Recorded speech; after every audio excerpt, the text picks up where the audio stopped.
bang May? When the humpback whales show up.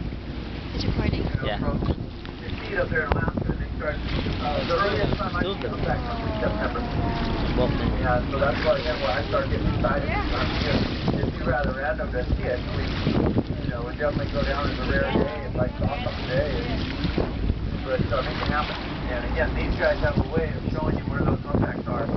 They're around. So it's always neat to around and humpback whale. These guys don't really hang out with the spinner dolphins. That would be a rare thing to see them mixing in with some spinners.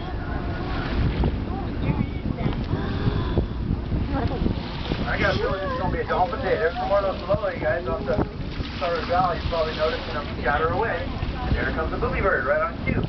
So I just love it when everything starts to illustrate things for you, you know. And again, these are all the clues. This is so cool too, you guys, because when you see this stuff, you can understand how the Polynesians made it across the Pacific.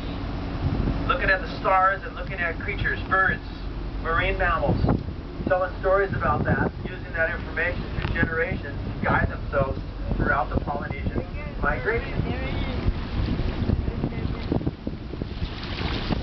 Still there.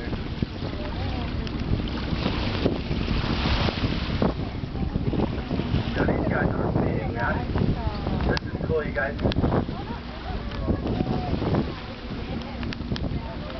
So I don't know what your guess is, but I'm saying there's at least about 20, you know, maybe a few more of these creatures in the area, and this is really neat because, you know, many times these follows is just that you see maybe, you know, 5 or 6 of them at the most, or that like you notice. And these guys are now all taking a break from the hunting.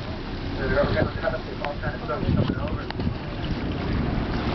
I think I'm going to do just what Jeff's doing up there, kind of angles in it. Maybe we'll stir up some turtles because you guys all seem to be pretty comfortable moving around. We'll go ahead and go with that here for a little bit. So we are coming up on the area where they launch missiles. The big silos are just up ahead inside of Jeff on Layla, and that's a good strategy. Just run the inside. If they launch anything, it'll go right over our heads. They launch